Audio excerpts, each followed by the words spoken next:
जय हिंद दोस्तों, स्वागत है आप सभी का बीए सेमेस्टर वाला में। दोस्तों आज के इस क्लास में आप सभी लोग देखने वाले हैं BA second year third semester political science यानी राजनीति शास्त्र। आपके पेपर का नाम है पॉलिटिकल प्रोसेस इन इंडिया यानी भारत में राजनीतिक प्रक्रिया। न्यू बैच स्टार्ट हो गया है। आप लोगों का एग्ज़ाम 2024, एग्ज़ाम 2025 और यह जो क्लास है एग्ज़ाम 2026 और एग्ज़ाम 2027 के लिए भी मोस्ट इम्पोर्टेंट होगी। ठीक है, मैं इसमें बात करूँ ये पॉलिटिकल साइंस का मॉडल पेपर 1 है और क्लास भी आप लोगों का 1 है। जो दीनदयाल उपाध्याय गोरखपुर विश्वविद्यालय है उसका पेपर कोड है POL 201। आपके विश्वविद्यालय का जो भी पेपर कोड होगा आप लोग कमेंट बॉक्स में कमेंट जरूर करेंगे। ठीक है, अच्छा, डिस्क्रिप्शन बॉक्स में प्लेलिस्ट का लिंक दिया गया है। ठीक है, जिन बच्चों का लिखित एग्जाम है, ठीक है, जैसे डॉक्टर राम मनोहर लोहिया विश्वविद्यालय है, राजा महेंद्र प्रताप सिंह स्टेट यूनिवर्सिटी है, इस बार ये लिखित एग्ज़ाम कराने वाले। बहुत सारे यूनिवर्सिटियां ऐसे हैं जो इस बार फर्स्ट सेमेस्टर, थर्ड सेमेस्टर और फिफ्थ सेमेस्टर यानी जो ऑड सेमेस्टर आपका होता है इसका आपका लिखित एग्ज़ाम होगा। ठीक है, और जो आपका सम सेमेस्टर है जैसे सेकेंड सेमेस्टर, फोर्थ सेमेस्टर और सिक्स सेमेस्टर इसका ऑब्जेक्टिव होगा।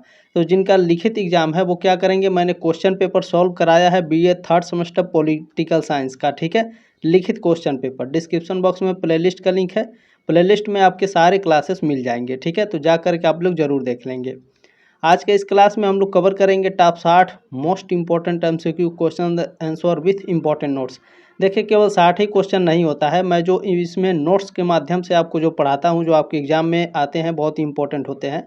इसमें लगभग 100 से ज़्यादा क्वेश्चंस आपके होते हैं। ठीक है, जब आप क्लास करेंगे अभी तो आपको समझ में आएगा, अच्छा लगेगा। ठीक है, चलिए देखिए, यहाँ पर जो आपका दिया गया है दीनदयाल उपाध्याय सिद्धार्थ यूनिवर्सिटी है, डॉक्टर भीमराव अम्बेडकर यूनिवर्सिटी है, महात्मा गांधी काशी विद्यापीठ है, छत्रपति साहू जी महाराज यूनिवर्सिटी है। चाहे देखिए उत्तर प्रदेश में जितने भी यूनिवर्सिटी है सभी यूनिवर्सिटी के लिए है, भारत में सभी यूनिवर्सिटी के लिए, बशर्ते आपका जो सब्जेक्ट है और सिलेबस का नाम है वो सेम होना चाहिए आपका। ठीक है, चलिए आगे बढ़ते हैं। इसमें पहला प्रश्न आपका देखते हैं क्या है, और ये आपकी सबसे बड़ी जिम्मेदारी है और आपसे वेरी वेरी रिक्वेस्ट है कि आप इस क्लास को इस तरह से शेयर बटन बना होगा, इस पर क्लिक करके व्हाट्सएप पर अपने दोस्तों को ज़रूर सेंड कर दें। ठीक है, अच्छा, आप लोग चैनल पर विजिट करके देख लीजिएगा, आपके लगभग 1100 से ज़्यादा, ठीक है, आप लोगों के क्लासेस मैंने करा दिए हैं बीए से संबंधित, तो जा करके आप सभी लोग देख लेंगे। चलिए स्टार्ट करते हैं हम लोग क्लास।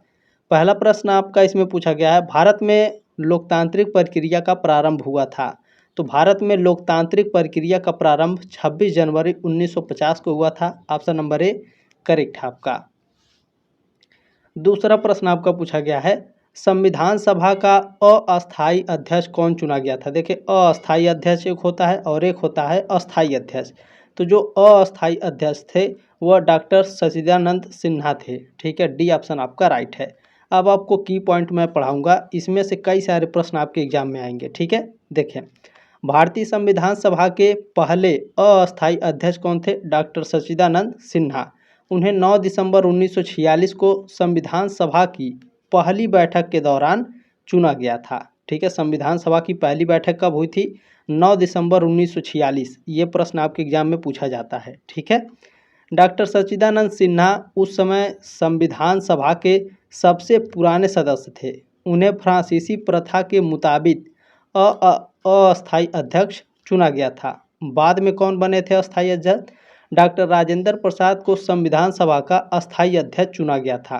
ठीक है, ध्यान रखेंगे, अस्थायी अध्यक्ष कौन थे, सच्चिदानंद सिन्हा थे, और संविधान सभा के अस्थायी अध्यक्ष डॉक्टर राजेंद्र प्रसाद थे। ठीक है, चले आगे बढ़ते हैं। इसमें तीसरा प्रश्न आपका देखते हैं क्या पूछा गया है, भारतीय संविधान ने व्यवस्था बनाया है एकल नागरिकता का या फिर दोहरा नागरिकता का। बताएं, आप सभी लोग बताने का प्रयास करेंगे। बिल्कुल, भारतीय संविधान ने जो व्यवस्था बनाया है एकल नागरिकता की व्यवस्था बनाया है। ऑप्शन नंबर ए राइट है आपका। प्रश्न नंबर 4 आपका पूछा गया है, प्रत्यक्ष प्रजातंत्र सामान्यतः संबंधित है भारत से, नेपाल से, अमेरिका से या फिर स्विट्जरलैंड से। वेरी वेरी मोस्ट इंपॉर्टेंट ये प्रश्न है, बहुत ही फेमस क्वेश्चन है, ये हमेशा पूछा जाता है। प्रत्यक्ष प्रजातंत्र सामान्यतः संबंधित है, किस देश से संबंधित है, स्विट्जरलैंड से संबंधित है। डी ऑप्शन आपका करेक्ट है। ये हमेशा पूछा जाता है, लगभग हर साल कंटिन्यू कई साल ये पूछ चुका है। प्रश्न नंबर 5 है, प्रजातंत्र में अंतिम सत्ता समाहित होती है। ये भी फेमस क्वेश्चन है, ये भी हर साल पूछा जाता है। तो प्रजातंत्र में जो अंतिम सत्ता होती है वो जनता में निहित होती है। बी ऑप्शन आपका करेक्ट है। प्रश्न नंबर 6 आपका पूछा गया है, प्रजातंत्र का बहुलवादी सिद्धांत संबंधित है बारेल्सन से, सार्टोरी से, प्रियस्थस से या फिर सभी से। तो प्रजातंत्र का बहुलवादी सिद्धांत ये सार्टोरी से संबंधित है। बी ऑप्शन आपका राइट है, सार्टोरी महोदय से। ठीक है, चलें, बी ऑप्शन आपका करेक्ट है। प्रश्न नंबर 7 आपका पूछा गया है, प्रजातंत्र शासन है मतदाताओं का, जनता का या फिर सदस्यों की संसद के सदस्यों का। तो इसमें जो प्रजातंत्र शासन है यह जनता का है। ठीक है, 7वें का ऑप्शन नंबर बी करेक्ट है आपका। प्रश्न नंबर 8 आपका पूछा गया है, किसने प्रजातंत्र को जनता का, जनता द्वारा, जनता के लिए शासन के रूप में परिभाषित किया है। फेमस क्वेश्चन है, ये भी हर साल पूछा जाता है। तो अब्राहम लिंकन ने ये कहा था कि जो प्रजातंत्र है यह जनता का, जनता के द्वारा और जनता के लिए शासन है। ठीक है, सी ऑप्शन आपका राइट है, फेमस क्वेश्चन है, ये भी कंटिन्यू हर साल पूछा जाता है। इनके बारे में थोड़ा जान लीजिए आप लोग।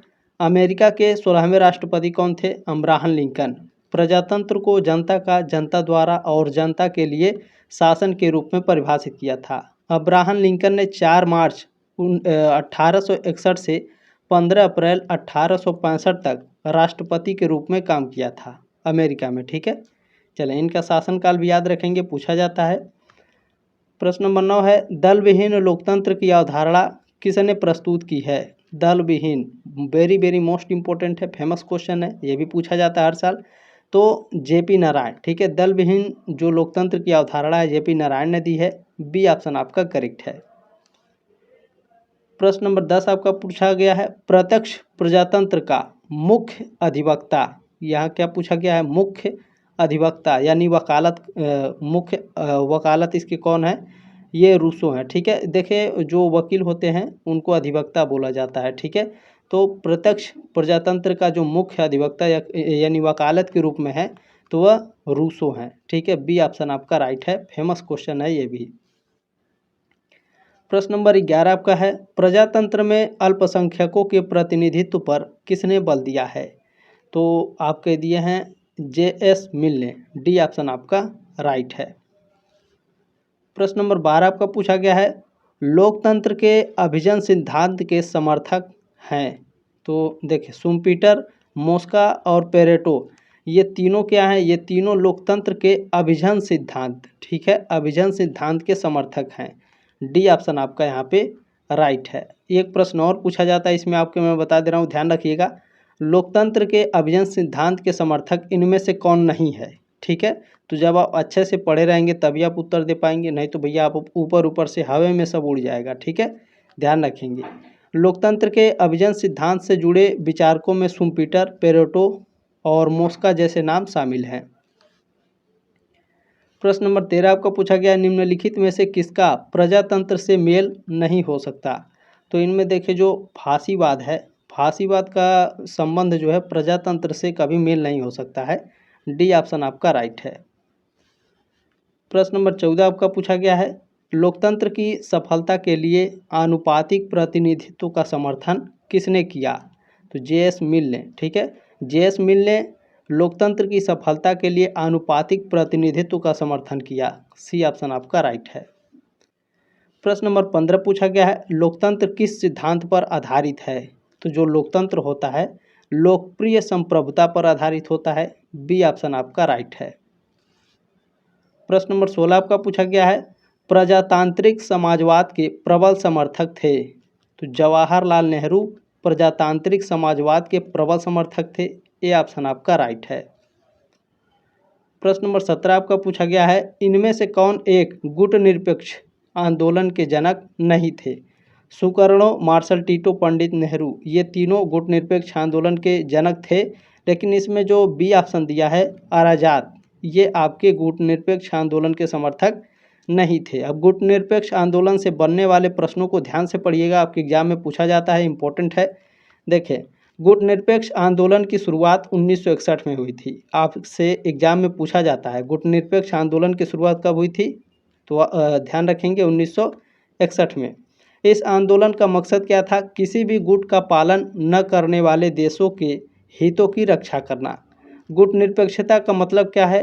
अलग अलग शक्ति गुटों से दूर रहकर अपनी मर्जी से फैसला लेना और अपने देश के हित को प्राथमिकता देना। ठीक है। गुट निरपेक्ष आंदोलन के संस्थापक कौन कौन थे भैया? भारत के प्रधानमंत्री पंडित जवाहरलाल नेहरू थे और मिस्र के राष्ट्रपति गमाल अब्दुल नासिर थे। यूगोस्लाविया के राष्ट्रपति जोसिफ ब्रोज टिटो थे। इंडोनेशिया के राष्ट्रपति सुकर्णो और घाना के क्वामे नक्रुमा थे। इतने लोग, ठीक है, गुट निरपेक्ष आंदोलन में शामिल रहे, संस्थापक रहे। ध्यान रखेंगे, इन सभी के नाम अच्छे से आप लोग ध्यान रखेंगे। प्रश्न नंबर 18 है, सीटो और सेंटो जैसे संगठनों का संस्थापक कौन सा देश था? तो सीटो और सेटो जैसे संस्थापक है, इसके सदस्य अमेरिका था। ठीक है, डी ऑप्शन आपका राइट है। अब यहाँ पर थोड़ा सा आप लोग देखेंगे, आपका डाउट क्लियर होगा। सीटो और सेंटो जैसे संगठनों का संस्थापक अमेरिका था। जो सेंटो है, ईरानी क्रांति के बाद 1979 में भंग कर दिया गया था। प्रश्न नंबर 19 आपका पूछा गया है, शीत युद्ध के समय पूंजीवादी गुट का नेतृत्व कौन कर रहा था? तो शीत युद्ध के समय पूंजीवादी गुट, ठीक है, तो पूंजीवादी गुट का जो नेतृत्व है यह अमेरिका कर रहा था। डी ऑप्शन आपका राइट है। एक पूंजीवादी गुट है, एक है आपका साम्यवादी गुट। ठीक है, ध्यान रखेंगे, दोनों पूछा जाता है। देखें, शीत युद्ध के दौरान पूंजीवाद गुट का नेतृत्व अमेरिका कर रहा था। शीत युद्ध के समय अमेरिका और सोवियत संघ यानी जो रूस है, ठीक है, रूस के बीच दो खेमों में बंटवारा हो गया था। अमेरिका पश्चिमी पूंजीवाद लोकतंत्रों का नेतृत्व कर रहा था, जबकि सोवियत संघ यानी जो रूस है वह पूर्वी साम्यवादी देशों का नेतृत्व कर रहा था। ठीक है, आपसे एग्जाम में पूछा जाता है पूर्वी साम्यवादी देशों का नेतृत्व कौन कर रहा था? सोवियत संघ या फिर रूस लिख करके आपसे ऑप्शन में देता है। ठीक है, तो ध्यान रखेंगे। और पूंजीवादी गुट का तो अमेरिका। ठीक है, ये दोनों मैंने आपको बता दिया अच्छे से। प्रश्न नंबर 20 आपका पूछा गया है, शीत युद्ध का प्रारंभ हुआ? तो शीत युद्ध का प्रारंभ देखें 1945 के बाद से माना जाता है। बी ऑप्शन आपका करेक्ट है। प्रश्न नंबर 21 आपका पूछा गया है, प्रथम गुट निरपेक्ष आंदोलन से कितने देशों ने भाग लिया? प्रथम गुट निरपेक्ष आंदोलन में यहाँ होना चाहिए था। ठीक है, प्रथम गुट निरपेक्ष आंदोलन में कितने देशों ने भाग लिया था? तो कुल 25 देशों ने प्रथम गुट निरपेक्ष आंदोलन में भाग लिए थे। बी ऑप्शन आपका राइट है। सर जी, 25 देशों ने भाग लिया था, तो उनके नाम भी बता दीजिए कौन कौन थे। बिल्कुल बताएंगे। देखिए, आपके कॉम्पिटिटिव एग्जाम की आप तैयारी कर रहे हो, ठीक है, किसी भी कॉम्पिटिटिव एग्जाम की, तो भी आपके लिए बहुत ही महत्वपूर्ण क्लास है। ठीक है, देखें, गुट निरपेक्ष आंदोलन के पहले शिखर सम्मेलन में 25 देशों ने भाग लिया था।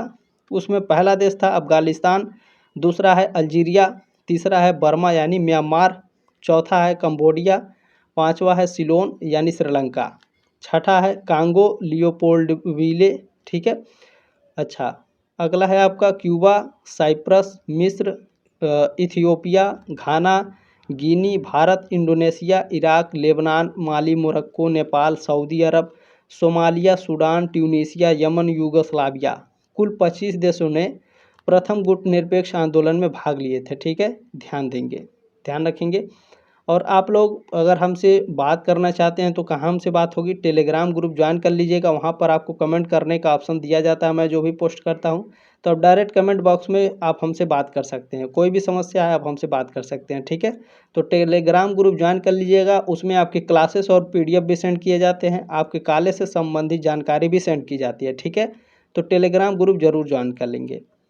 चले, इसमें आपका अगला प्रश्न है 22 नंबर, भारत में दलीय व्यवस्था किस प्रकार की है? एक दलीय है, द्विदलीय है, बहुदलीय है?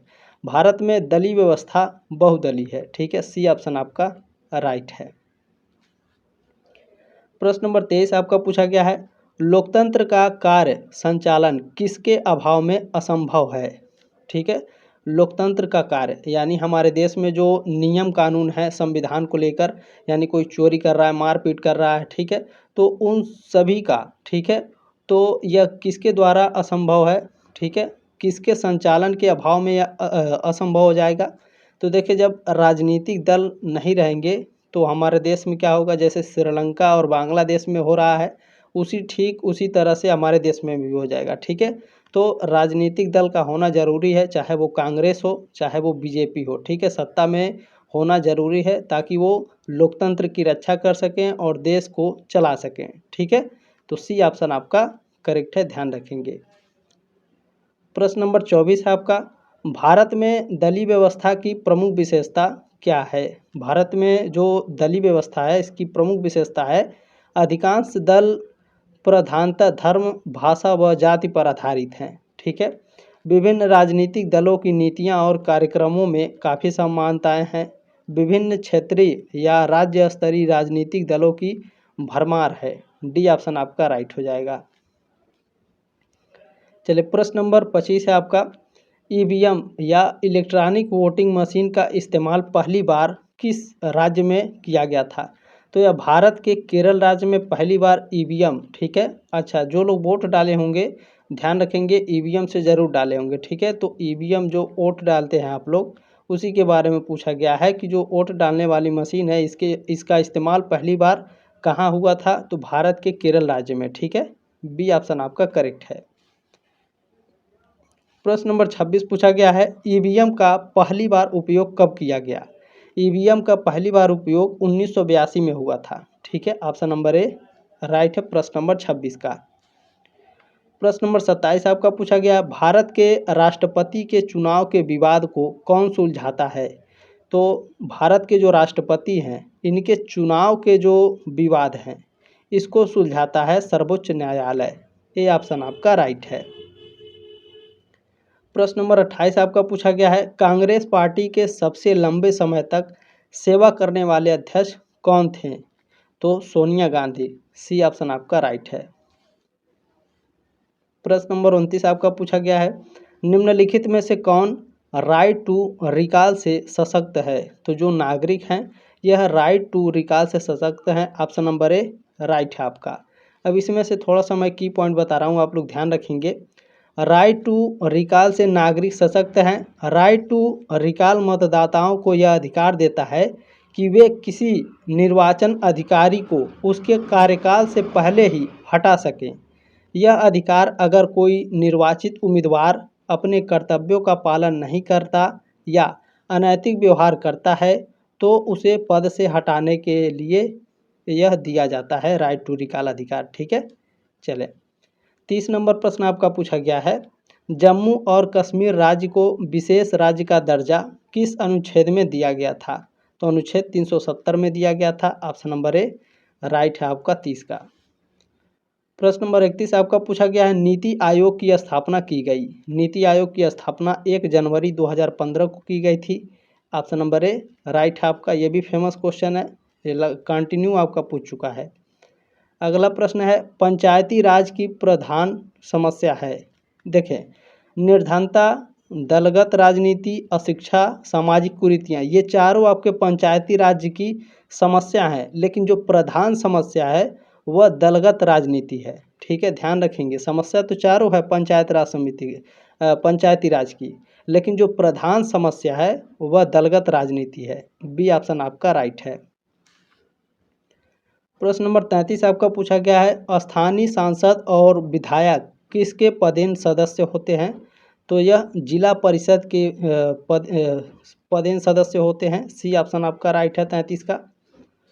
चलिए, प्रश्न नंबर 34 आपका पूछा गया है, पंचायती राज व्यवस्था ने संवैधानिक दर्जा प्राप्त किया।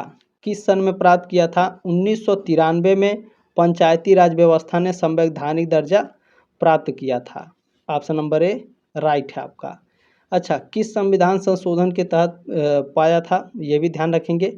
तो भारत में पंचायती राज व्यवस्था को संवैधानिक दर्जा 24 अप्रैल 1993 को मिला था। इसके लिए संविधान 73वां संशोधन अधिनियम 1992 लागू किया गया था। ठीक है, इस अधिनियम के जरिए पंचायती राज संस्थाओं को संवैधानिक दर्जा दिया गया और उन्हें एक समान संरचना दी गई। इसके अलावा पंचायतों के चुनाव अनुसूचित जाति, अनुसूचित जनजाति और महिलाओं के लिए सीटों का आरक्षण भी सुनिश्चित किया गया। ठीक है, 73वें संविधान संशोधन के अंतर्गत। प्रश्न नंबर 35 पूछा गया, पंचशील सिद्धांत संबंधित है, तो विदेश नीति से संबंधित है। सी ऑप्शन आपका करेक्ट है। प्रश्न नंबर आपका 36 पूछा गया है, स्थानीय स्वशासन किस प्रकार की सरकार का आधार है। तो जो स्थानीय स्वशासन है, ठीक है, यह हमेशा लोकतांत्रिक व्यवस्था वाली सरकार की, ठीक है, आधार होता है। ऑप्शन नंबर ए राइट है आपका। प्रश्न नंबर आपका 37 पूछा गया है, जिला का सर्वोच्च अधिकारी है, जिला का सर्वोच्च अधिकारी डीएम होता है, डिस्ट्रिक्ट मजिस्ट्रेट। बी ऑप्शन आपका राइट है प्रश्न नंबर 37 का। प्रश्न नंबर 38 आपका इसमें पूछा गया है, पंचायत समिति का क्षेत्र है, गांव है, शहर है, जिला है या खंड होता है। तो पंचायत समिति का जो क्षेत्र होता है वो गांव होता है, यानी village. Option number A right है आपका। प्रश्न नंबर 39 आपका पूछा गया, किसने दबाव समूह को सरकार संचारी सूत्र कहा है। तो रोडिगेर ने दबाव समूह को सरकारी संचार सूत्र कहा है। तो बी ऑप्शन आपका करेक्ट है। प्रश्न नंबर 40 आपका इसमें पूछा गया है, बहुत ही फेमस है ये book, the markers of modern India पुस्तक के लेखक कौन है। तो रामचंद्र गुहा। सी ऑप्शन आपका राइट है। देखिए, ये इन्होंने कई पुस्तक लिखी है, आपके एग्जाम में पूछा जाएगा। मार्कस ऑफ मॉडर्न इंडिया पुस्तक के लेखक रामचंद्र गुहा है। रामचंद्र गुहा ने इंडिया ऑफ गांधी, ठीक है, India of Gandhi A history, Gandhi और गांधी बिफोर इंडिया, ठीक है, जैसी कई पुस्तकें भी लिखी हैं इन्होंने, ठीक है। तो ज़रूरी नहीं है आपके एग्जाम में मार्कर्स ऑफ मॉडर्न इंडिया पुस्तक ही पूछे, गांधी भी पूछ सकता है, इंडिया ऑफ गांधी भी पूछ सकता है और गांधी बिफोर इंडिया भी पूछ सकता है। तो ध्यान रखेंगे आप लोग। चलिए, प्रश्न नंबर 41 क्या है, 41 number, the idea of justice पुस्तक के लेखक कौन है। तो इस पुस्तक के लेखक हैं अमर्त्य सेन। सी ऑप्शन आपका राइट है। प्रश्न नंबर 42 आपका पूछा गया है, बिजनेस एंड पॉलिटिक्स पुस्तक के लेखक कौन है। तो रॉबर्ट कोचनिक, ठीक है, रॉबर्ट कोचनिक बिजनेस एंड पॉलिटिक्स पुस्तक के लेखक है। ऑप्शन नंबर ए राइट है। प्रश्न नंबर 43 आपका पूछा गया है, कौन सा तरीका दबाव समूह नहीं अपनाते। तो जो चुनाव है ये दबाव समूह नहीं लड़ते हैं, ठीक है, डी ऑप्शन आपके राइट है। चलिए, दबाव समूह का मतलब आप समझ रहे हैं, वह डायरेक्ट चुनाव में नहीं उतरते हैं, ना ही उनका कोई सिंबल होता है, लेकिन वो अपने अपने पार्टी के लिए अलग से काम करते हैं, ठीक है, अलग अलग समूहों पे दबाव डालते हैं कि हमारे पार्टी को वोट दीजिएगा, ठीक है।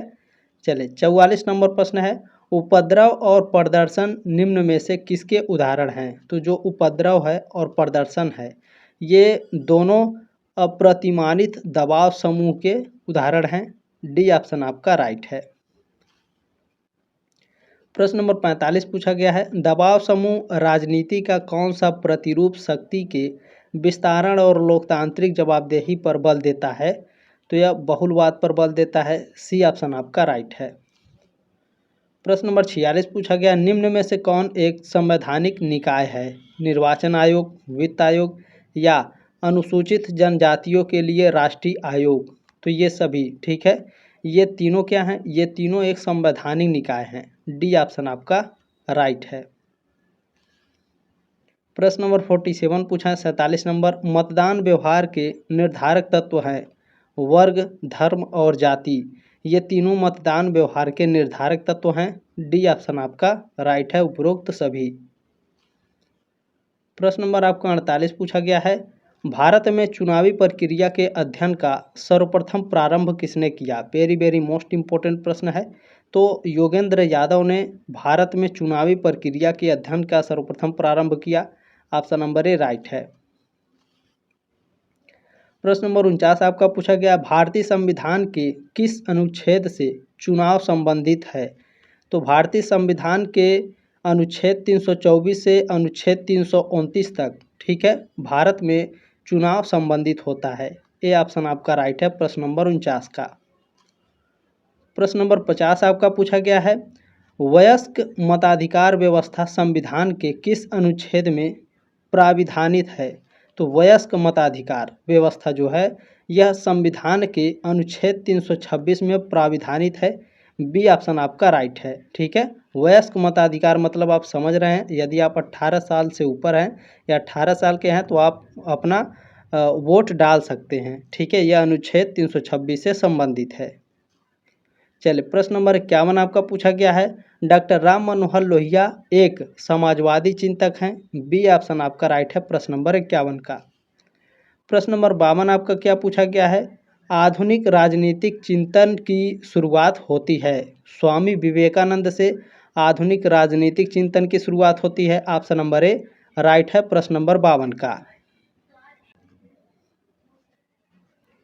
प्रश्न नंबर आपका इसमें 53 पूछा गया है, प्राचीन भारतीय राजनीतिक चिंतन का मुख्य स्रोत है। स्मृतियां हैं, वेद हैं, महाभारत है या अर्थशास्त्र है। देखिए यहाँ पर जो चारों ऑप्शन आपके सही हैं। प्राचीन भारतीय राजनीतिक चिंतन का ये चारों स्रोत हैं, लेकिन पूछा है मुख्य स्रोत। ठीक है, तो मुख्य स्रोत आपका अर्थशास्त्र है। ठीक है, प्राचीन भारतीय राजनीतिक चिंतन का जो मुख्य स्रोत है अर्थशास्त्र है। डी ऑप्शन आपका राइट है। प्रश्न नंबर आपका 54 इसमें पूछा गया है, सामाजिक न्याय की अवधारणा निम्नलिखित में से किस प्रकार के राज्य के अनुकूल है। तो सामाजिक न्याय की जो अवधारणा है यह लोक कल्याणकारी राज्य के लिए अनुकूल है। ठीक है, बी ऑप्शन आपका राइट है।